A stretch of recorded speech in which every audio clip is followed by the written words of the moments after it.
Cambiando de tema, tenemos ahora la teoría de los receptores. ¿Qué son receptores? En la célula existen sitios activos que son capaces de dar respuestas a los medicamentos. Esos sitios activos que ahora están ampliamente conocidos vienen desde el siglo XIX.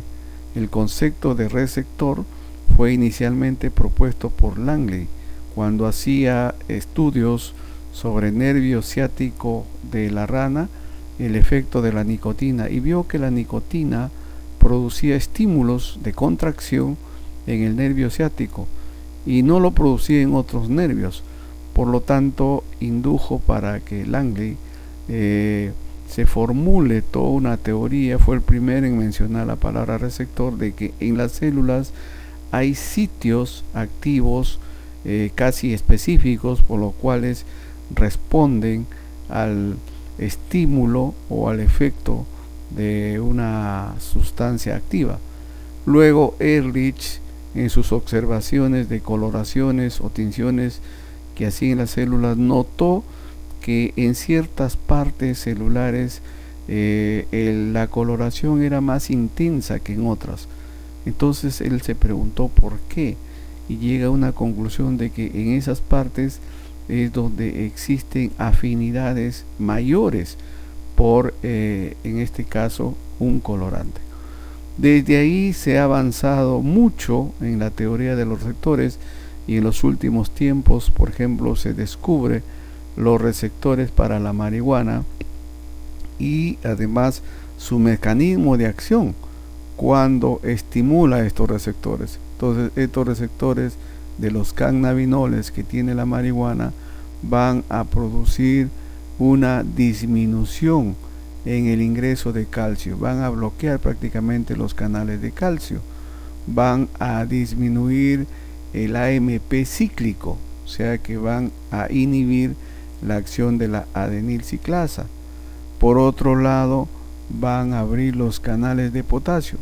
El potasio intracelular va a ser aumentado, y todo esto conlleva a diversos efectos que tiene la marihuana, pero eso se debe a que se descubrieron sus receptores, y los receptores están permitiendo aumentar el conocimiento de la bioquímica molecular, cómo es esta interacción.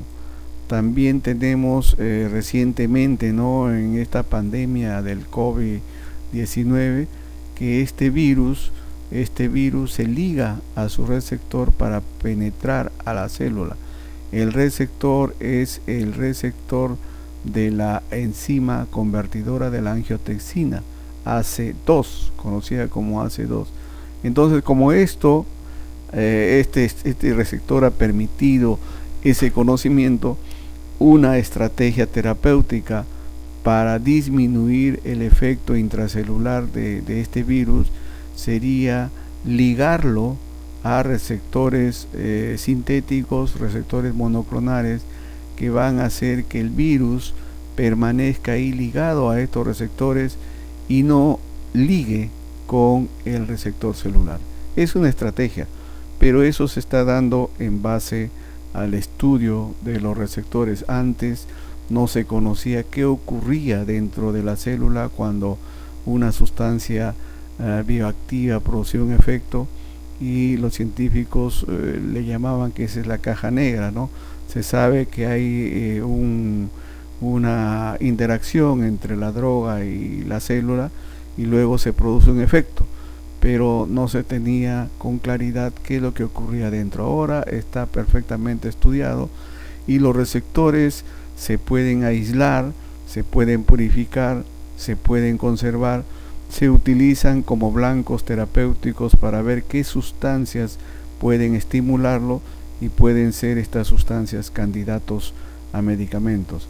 Entonces, los receptores han venido a dar un mayor avance en el conocimiento de muchas patologías, pero también no todos los receptores son conocidos hasta el momento. Estos son uno de los últimos que tenemos en la marihuana. El receptor de la progesterona, también se descubrió que la progesterona tiene su receptor, y cuando se bloquea el receptor, entonces la progesterona no puede ejercer su acción y en consecuencia hay aborto o amenaza de aborto. ¿Cómo se produce la traducción de estas señales?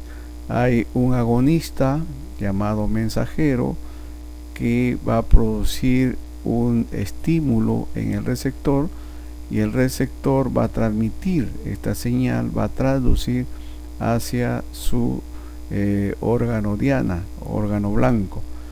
La unión de la molécula al receptor desencadena una serie de reacciones intracelulares que es un efecto en cascada.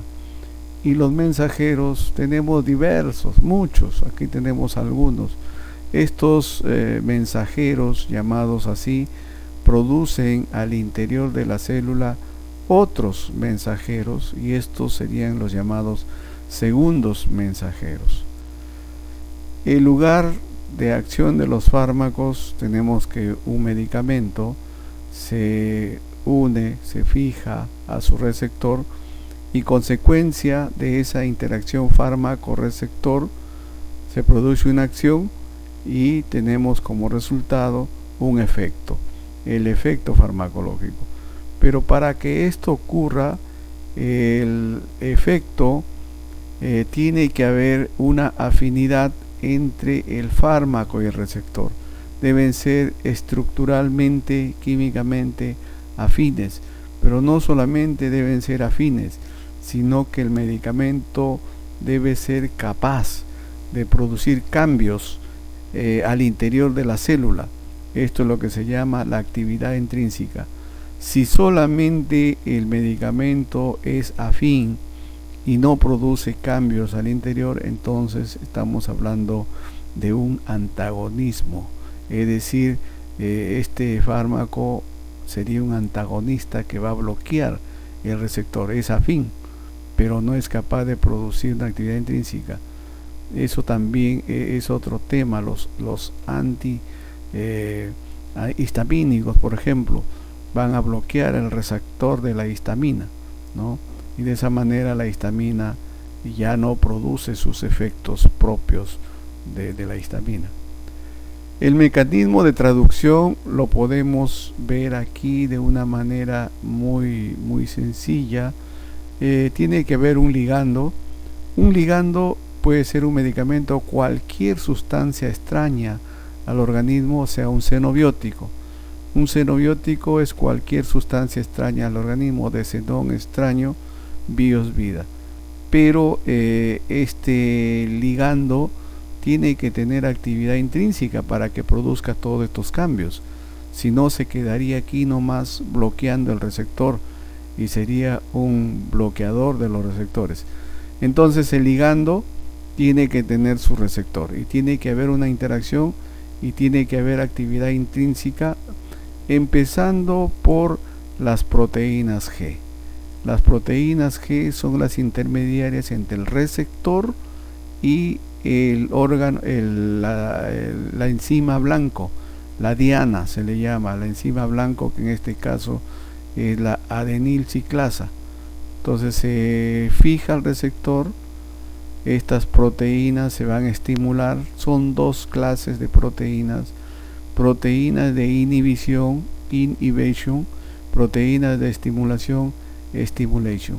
Por cualquiera de estas va a producir efectos y una respuesta celular, sea que haya una inhibición o sea que haya una estimulación. Esta enzima, concretamente la adenilciclasa, va a convertir el ATP, el adenosintrifosfato, en AMP cíclico, y este AMP cíclico va a desencadenar toda otra cascada, va a transmitir su energía por fosforilación a otras proteínas, y resultado de todo ese efecto de cascada se produce una respuesta similar de estimulación o de inhibición. Este AMP cíclico es uno de los segundos mensajeros propios de la célula, que también, como toda sustancia endógena, sufre los procesos de biotransformación, de síntesis, etc. Entonces tenemos aquí a un ligando, un receptor. Los receptores pueden estar en cualquier lugar de la membrana. Inicialmente se pensó que solamente era en la membrana, pero ahora se sabe que no solamente en la membrana, sino pueden estar en cualquier lugar de la célula, en el citosol, en el núcleo, en la mitocondria, etc. El sistema traductor, que son las proteínas G, se pensó que solamente eran intermediarias, pero se está conociendo de que tienen un papel trascendental.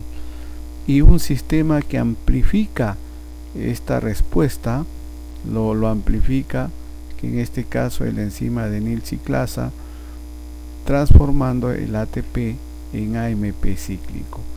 Este AMP cíclico es un segundo mensajero.